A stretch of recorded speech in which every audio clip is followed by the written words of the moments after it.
What up, family? It's the motherfucking Strong Dad, and today we're gonna go over how often or how little you can train for muscle growth, the best splits for beginners and novice trainees, as well as bro splits for the advanced guys. So stay tuned, let's get right into it. So when it comes to how often one should train for muscle growth or how little, it's going to be no less than 3 days and no more than 5. And I say this as a religious 6-day trainer for many years.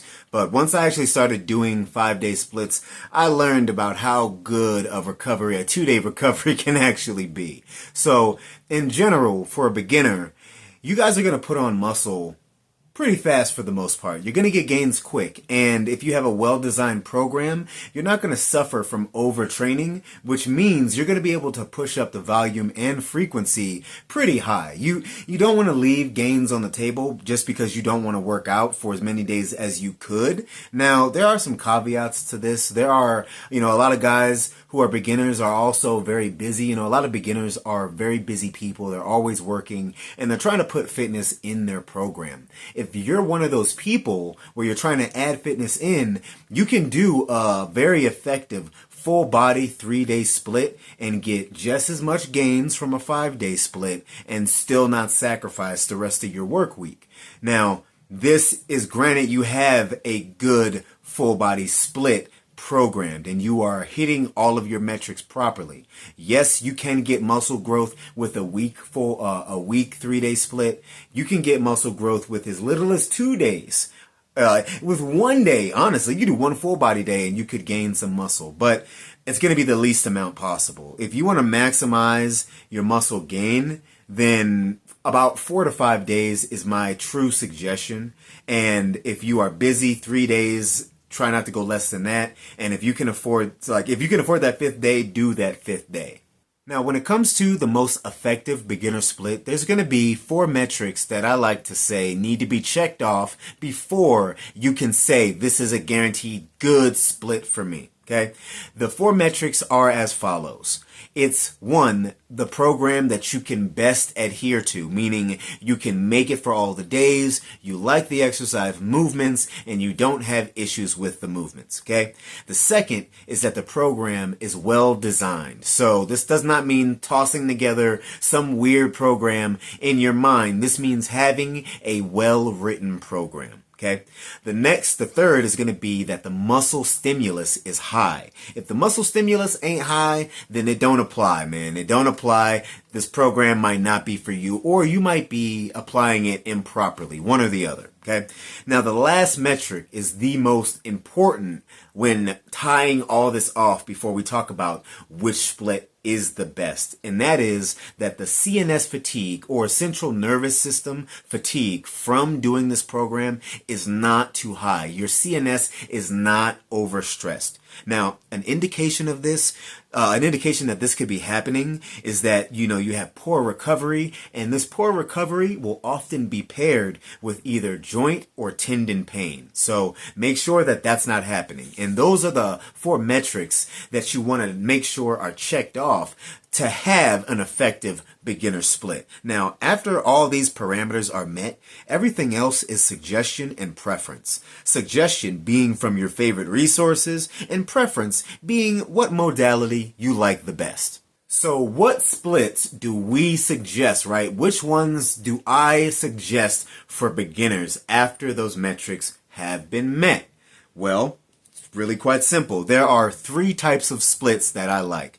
That's going to be a 3-day full body, all right? A 4-day split where you're going to go Monday, Tuesday, rest on Wednesday, Thursday, Friday, rest Saturday, Sunday, or the classic 5-day push-pull legs, arms, push-pull leg split, or my favorite version, the legs push-pull, arms, abs, cardio, legs push-pull. Why?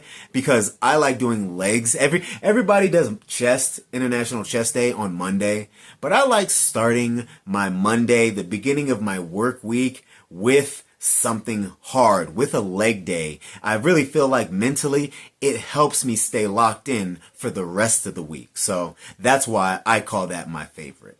Now, I have splits that I have created that are linked in the description below. If you're interested, I have free ones, and I have a year-long one that isn't free, but it is well worth the purchase. So maybe consider that if you are looking for varieties. Inside of it, I have a 3-day, a full body, a 4-day, and a 5-day. So you could run any one of those programs, and there's a lot of information in there that beginners, novices, and guys who have been training for a while but could use the brush up would benefit from. So maybe check that out.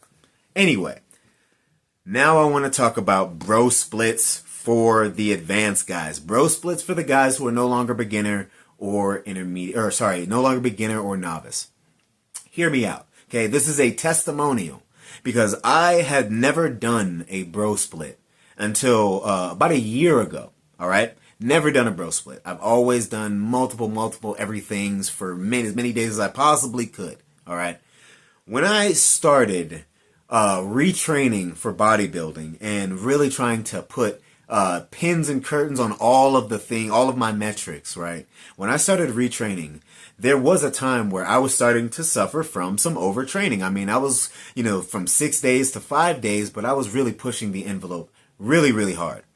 And I decided maybe I'll do a deload, right? The infamous deload. Most natural guys, we don't need a deload, but if you do, in fact, feel like you are suffering from overtraining, then you add a deload in there. And this could mean taking an entire week off, or it could mean dialing back everything for a week or 2 weeks.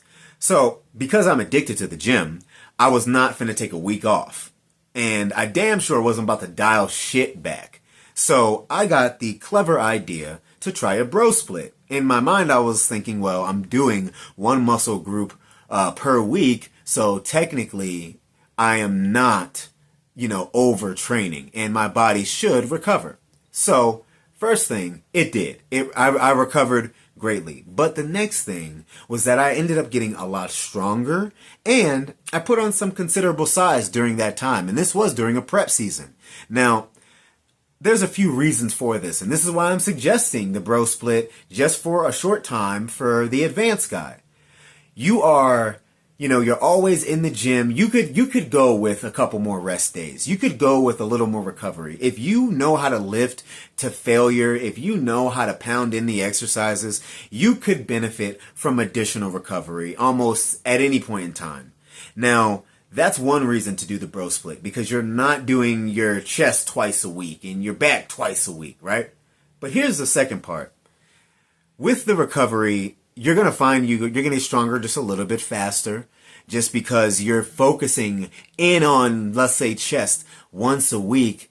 Now you can devote it all that energy you have to chest, and you're not, it's not the second chest program or second chest workout of the week where you might be still recovering slightly from the first one. You just have one, which means you can really focus in on pushing, dialing it in, just getting as strong as possible, or as much hypertrophy as you possibly want, right? Whatever the case may be. Okay. The next thing that people never think about when they look at a bro split is that technically, while yes, it is once a week muscle groups, you are getting muscle group overlap, and so it is kind of 2 times a week. So if you have a chest day and you do any type of bench or dumbbell or dip, you're getting your triceps in. And then you got a whole tricep day, right? If you're doing anything back related, rows, pull-ups, lat pull downs, something like that, you're going to be getting some carryover bicep stimulus. And then you get a bicep day, okay? For your chest, if you program on your tricep day a close grip bench press for triceps and a diamond push-up, you will get the secondary chest stimulus during your bro split. Now, when it comes to your back, it can be a little more confusing, but if you program an RDL and or a deadlift on your leg day, then you will get some lat stimulus as well as some shoulder stimulus. Your whole posterior chain will light up, but this requires understanding and performing those moves correctly. If you don't perform them correctly, then you won't get that additional stimulus on those days. So your back and your chest and your triceps and biceps will most definitely get 2 days. Even your shoulders, if you program it right? Like if you have a shoulder day, but you also are programming incline bench press, and you are also programming, let's say, face pulls or rows with your pronated rows targeting the upper back,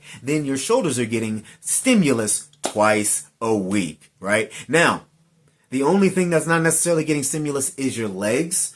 Now, for me, I just programmed an all-out leg day. Made it the worst possible leg day you could imagine. I limped out of the gym. I was in incredible pain. I couldn't sit down. I recovered well. But that was what I did for my leg day. But some people have been known to cheat a little bit by doing, let's say deadlifts with the trap bar. So you're using a little more leg drive. Now you're getting 2 leg days in while still technically, quote unquote, working out your back, even though trap bar deadlift is primarily just for your legs.